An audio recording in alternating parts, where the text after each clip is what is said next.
Welcome to the YouTube channel of the Nissan EV Owners Group. I'm Paul Eden. In this, the second part of the interview with Dr. Andy Palmer, we're going to hear about some of the influential people in Nissan during Andy's time there, and then we'll hear about the Palmer Foundation. Let's get back to it. I've had a message from one David Tuhig, which I might read out to you, if you'll permit me. He says, to tell you that I have it on good authority that he does a good rendition of Sex Pistols' Anarchy in the UK. And would you mind doing a few bars for the viewers? I think perhaps not. I think perhaps not. When you live in Japan, inevitably you end up at the end of an evening going to a karaoke bar. I wondered if this was karaoke. Yeah. I don't sing. Believe me, I don't sing. One thing about the Sex Pistols and Anarchy is they can't sing either. And so my rendition of Anarchy is not so far away from their original rendition. So I see. Well chosen. Right? Yes. That was the reason always for choosing Anarchy as my particular signature tune. Red Bull's chief technical officer and designer of the Formula One World Championship car, Adrian Newey. I've got his book. I couldn't find it. Yeah. It's actually a book that is really worth reading. It's a really good. It is. I've got it. I read it some years ago. Actually, how to build a racing car. Isn't it? Build a car, yeah. I couldn't find it to put it on screen. Adrian Newey says that he never has any regrets. Do you think that's a common mindset among successful engineers? He admits he's pig-headed as well, so I don't know how the two go. You can never, you shouldn't have a regret about something, but I think you also have to have the humility at the end of any program to take out time and make lessons learned and things that you would do in the next vehicle. Yeah.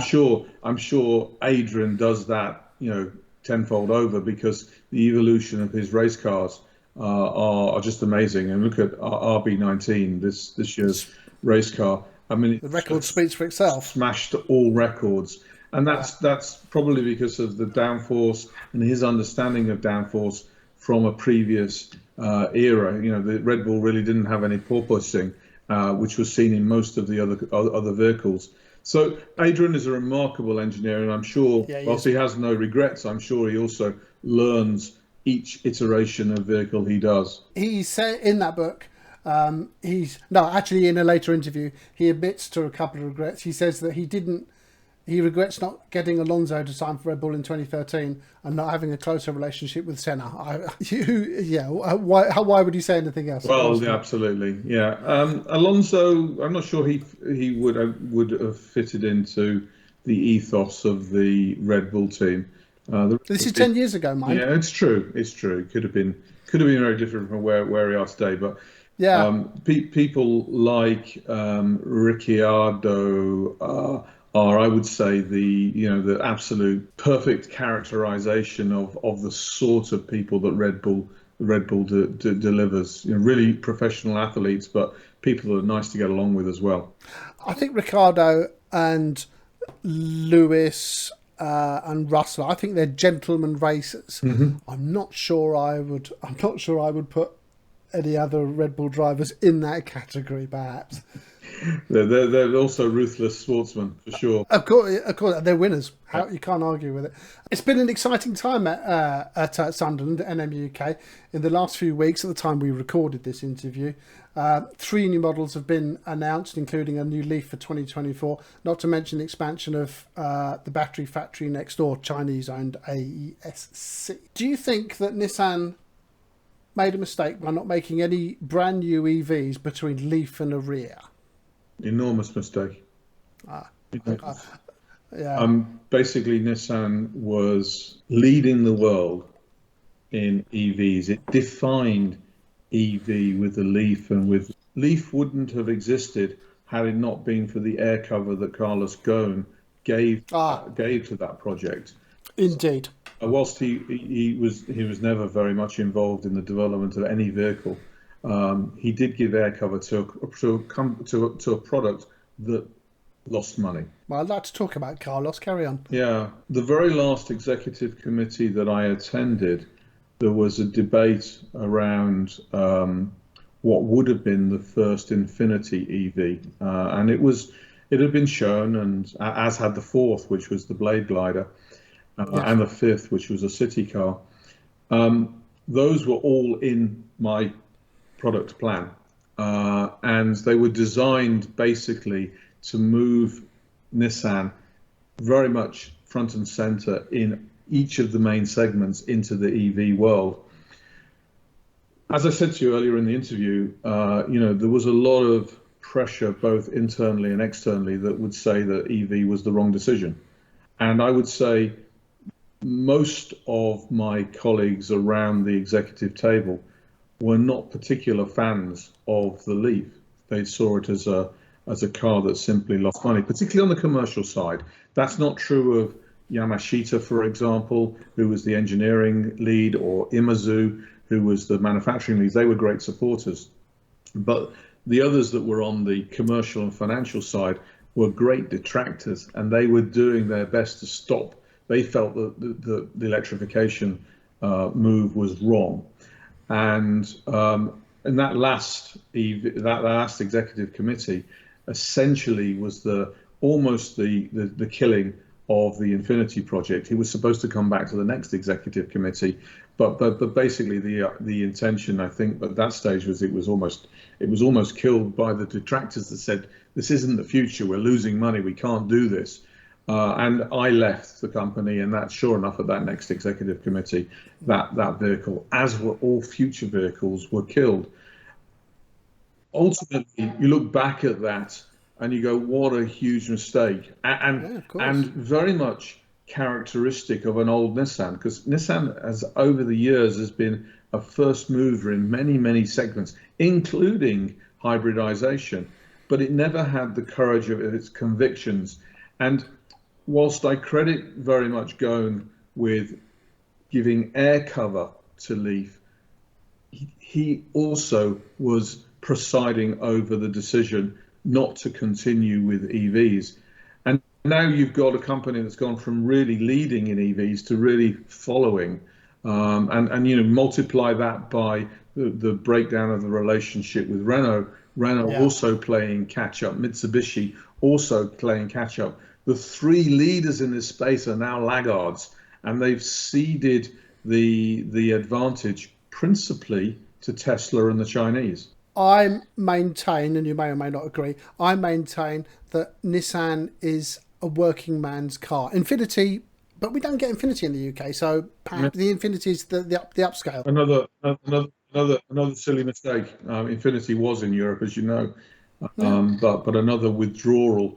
You can't run a brand like Infinity and not compete in Europe. Europe is the center of the premium car industry. And you can't say I'll compete against them in the US if you're not competitive against the Germans in their backyard. Exactly. Yes, indeed. Again, that another decision that was made over the last 10 years to withdraw from Europe, which I think is a huge mistake. I mean, ARIYA is a lovely car, but it's an upscale car, and it should be, if Nissan are going to sell it, it should be an Infinity. It's got very, very disappointing figures. We talked earlier about Nissan not making its MSRP. It didn't really make a profit. Nissan US say that it didn't make a profit in 2013. Would you describe the car over its lifespan as a commercial success? No. No, I didn't think not over its first life. I mean, I think again, my understanding of the Prius, it didn't make money until its third iteration.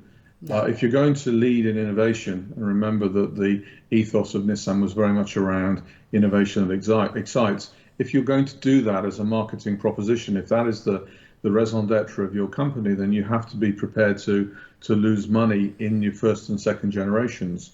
The reality was that the culture of the company was very much around profitability, very much around cost saving, very much around that level of performance, and this ambition to grow to be the largest alliance in the world.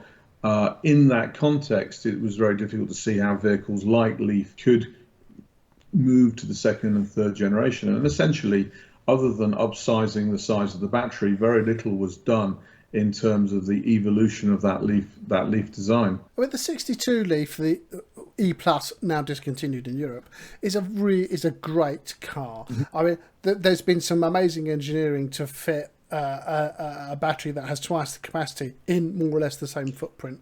No, it was, and that product was essentially signed off and developed during my tenure there. So Oh, okay. even though it was introduced way after I left, the re-engineering of the rear suspension to allow you to get a bigger battery. Essentially, you extended the length of the battery and would have intruded on the original rear suspension. By doing that, we were able to package a bigger battery and do a facelift. But basically, that should have come with a much bigger body change to show basically the second generation of the vehicle. It wasn't. Yeah. A lot of money was saved, and the body wasn't changed very much. It wasn't changed very much. However, it's a handsome car. The Leaf was made to look. I suspect the Leaf was intentionally made to look slightly unusual, and I know the headlights, the shape of the fin on the headlights is to get air away from the door mirrors, but nevertheless that wasn't carried over onto Generation 2. It's a good looking car. The 22 and 23 model year got some really nice wheels. They've done more work on the rear suspension because with the 62 it was still found to be a bit uneasy in corners. It's a shame that the E Plus, the 62, has been discontinued. Curiously, you can still get it in Japanese and American markets. It's just Sunderland have stopped making it, and therefore it's no longer available in Europe. Are you going to write your memoirs? I know the answer to this question because you mentioned it since I wrote the script, and you were talking about your memoirs are going to come out in 2024. Yes, I hope so. Although not in traditional form. Working title of the book is From the Driving Seat, and it's, yes, of course it covers my career, but overall it covers the history of the motor car and some insights into where my career touched those seminal moments in the development of the motor car. So vehicles, for example, like the Mini, really important in the history of the motor car. I think that the Qashqai is a really important car in the history of the European motor industry. It's still the second best selling car in the UK today. And introduced a new form factor into the C segment and really. Hold on a second. I owned a Honda HRV. I suspect, and David says in his book, I think I have to cede the crossover to Honda for the HRV.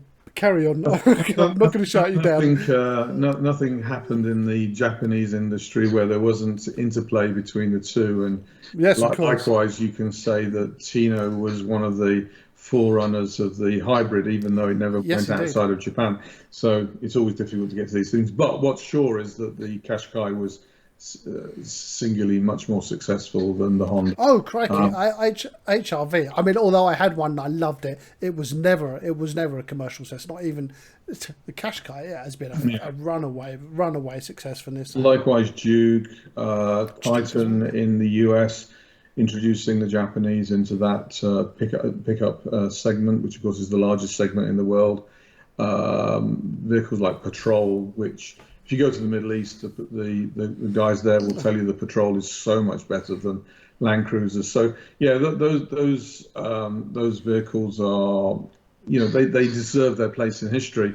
And my intention is to give a little bit more insight into those vehicles, how they got developed, and to reintroduce the world to what I call my automotive children, which is the number of vehicles that have been developed under my stewardship. And that, of course, includes a couple of buses, which are really, of course. I can get hot and steamy about a bus as much as I can, a van or a truck or a car or even a scooter. And I'm developing a scooter right now, which is, also important as part of this seamless A to Z interconnection of transportation. Does Pathfinder get a mention? We used to have one.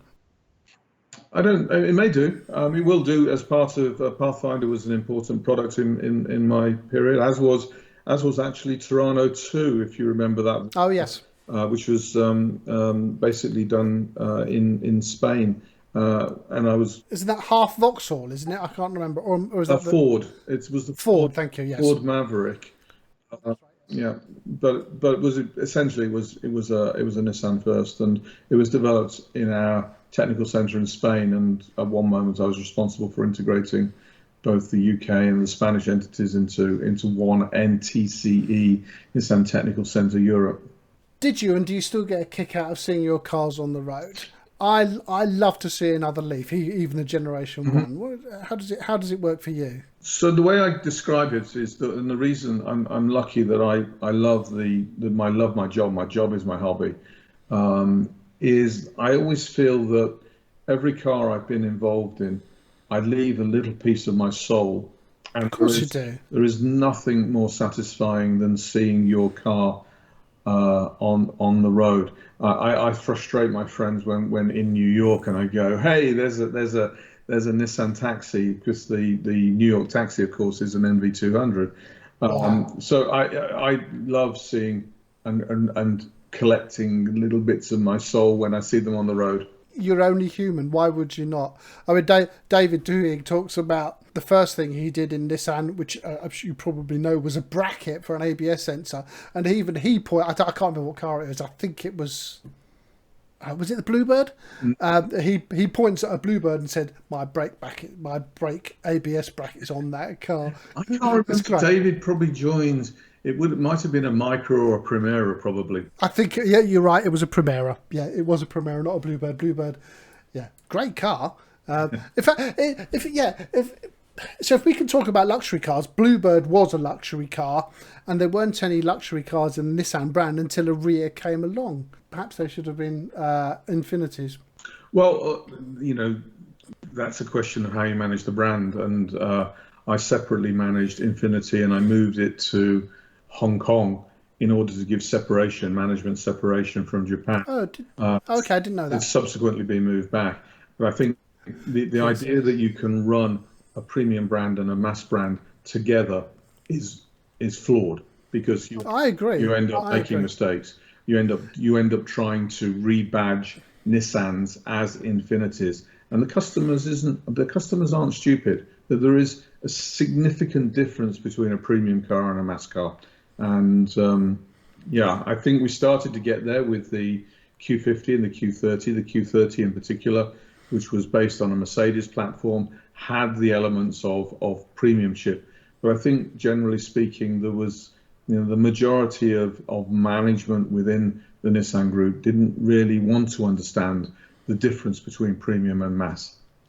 I think that Citroën are finding that DS is dying on its arse, and I suspect that we might see that gone fairly soon. You look, the only successful premium brand born out of a mass brand is Audi, and that's managed completely separately, as is Porsche. Everything else grew up. BMW, Mercedes grew up as premium and have always been premium, and they engineer not just for good quality at the start of production, but also longevity of reliability and durability. And they put money into the platform that allows that to happen. They engineer in a different way, generally speaking, rear-wheel drive, as you know, and they put together the platform in a very different way. We started to get there with Infiniti, but I sense that it's gone backwards and moved back to being more managed by Nissan management than managed by independent management. Carlos Ghosn, I imagine you know him relatively quite young. I imagine you know him quite well. He seems very driven. Tell us a little bit about Carlos. I had a good relationship with him. He's probably, in terms of influence on me as an individual, and particularly me as a manager, after my father, he's probably the most influential guy that I've been with. And I used to admire him enormously, and his intellectual capacity, his ability to boil a problem down and simplify it, his ability to motivate you to go on to bigger things was remarkable. And I still use a lot of the learnings that I got from him. he got greedy. He got, basically locked into his self-worth being higher than basically Nissan or Renault could pay him. I don't know whether what he did was illegal or not. I wasn't party to it, but I do know that when I worked for him in the latter period, he acted in in my point of view, in an immoral way, using company assets in a way that I felt was not correct, given that the company was always tilted towards, the need for more profitability. So I have sort of mixed emotions about Yes. Mr. Ghosn, but I never found him malicious in that sense. I actually found him quite quite understanding of people's emotions. But there were certain aspects of his behaviour that didn't sit comfortably with me. Another character who's perhaps larger than life is Carlos Tavares, now at Stellantis. Yeah. He's a great guy. When he first came to Japan, he was program director of C segment. I was program director of light commercial vehicles, so we were colleagues. He then got promoted after Patrick Palata went back to Renault. He got promoted, became my boss. Then we had the 2008 Lehman shock. He was moved across to take care of the Americas, and I was promoted into his job. And then obviously he went back to Renault to replace Patrick Palatra as COO, and I got promoted in Nissan as COO. So I found myself both as his subordinate and his colleague, an incredibly clever, driven individual, really good racing driver. Yes, yeah, I was going to mention that. Yes, I think his capability is proven through the remarkable work that he's done at Stellantis. Great guy. He has, as far as I can tell, he has an ability to a real laser-like focus, to the exclusion of, when he's working, to the exclusion of almost every other thing. I think he has an amazing intellectual capacity, actually. So he's a brilliant very quickly man. Gets to the bottom of a problem. Very self-confident, brave, much braver than Ghosn, actually, but also quite ruthless, and will basically expect people to deliver. If you're opposite him, by the way, I mean, when I worked with him as a colleague, he could be quite difficult, because if he didn't agree with what you were doing, he would fight you. But he was a wonderful boss, because he would protect you. So yeah, I mean, I've got a lot of time for Carlos. He's probably the greatest unsung hero to some extent in the industry right now. You think of big names like Ghosn and Zecha, those kind of names, Farley. Carlos Tavares is up there amongst that group of individuals. I'm not entirely sure that he's making the right call at Stellantis at the moment in taking the focus off EVs and perhaps moving to a hybrid, but I can't argue with his record. I think I don't think he's super sold on EVs. He sees them as expensive technology, and he sits probably in the same camp as Mr. Toyota, insofar as he says, whilst EVs might be okay for developed countries like Europe and the US, you've got to think about other territories that you're selling. It'll be a lot longer for those technologies to come through and be affordable. That's quite right. I don't disagree with that statement, but I think you still got to push hard on the technologies, and the sooner you can get to mass, the greater the effect of economies of scale come into effect. And so, they're right and they're wrong. But what's clear, and we come back right to the start of this interview, what I see in Antarctica is the need for humanity to move more quickly, and that profitability is important because it pays for the future, but not at the exclusion of damaging the planet.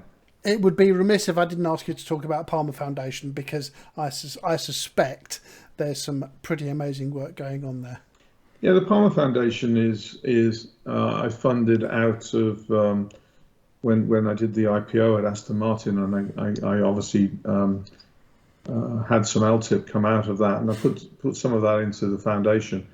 And the idea was basically, I saw the importance of apprenticeships as an alternative route to a degree into sort of automotive. And I also saw that we were losing a lot of kids from disadvantaged backgrounds. So what the foundation tries to do is to identify kids from difficult backgrounds that wouldn't necessarily find their way into engineering or into automotive, and essentially sponsor them. It basically pays the first 2 years of any apprenticeship, so that any company can afford to take them on and take a little bit of a risk with them. And I've been working really closely with Halfords, and we currently have 7 apprentices going through the level 3 apprenticeships at Halfords, and the foundation is there to first instance identify these kids, but then support them, finding them the job, but then supporting them through their career.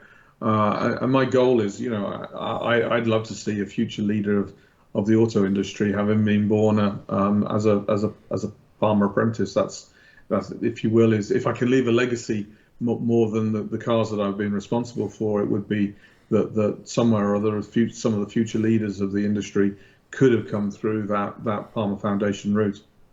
You answered my last question. What do you think your legacy? What do you want your legacy to be? You've answered that. I'm not surprised, because I get the impression that giving back to the industry when you've worked so hard in it is very natural for engineers. Yeah, I think so. I think you'll hear that from most engineers quite often. At the end of their career, they want to go back into school and do projects with, for example, through the SAE or through IMECE. So you very often see that, and I think there's a degree of frustration, particularly in this country, that engineers are undervalued. And when you look at the value of an engineer in Japan or Germany or even the US, it's held on a pedestal. Here we confuse it with all sorts of other definitions of an engineer. Engineers create wealth. They don't trade wealth. They don't market wealth. They create it. They create something from nothing, and it's a continuous evolution, and it's a real use of physics and mathematics, and I think it's countries which develop their engineers will inevitably create long-term wealth and long-term growth. And I think it's really important that we put engineering in all of its forms, including software now, onto that pedestal, and pay the career what it's worth. And hopefully we've got companies around us that can develop those individuals and talents. I'm married to a Bachelor of Engineering from Coventry. I'm not going to argue with you, not at all. Dr. Andy Palmer, CMG, thank you so much for spending more than an hour with us. I'm especially grateful that you have been so forthright. I'm awaiting your book, and I'm keeping a very close eye on the Palmer Foundation, because I suspect that there's some amazing work to be done there. Thank you. Andy Palmer, thank you very much for your time. Thank you.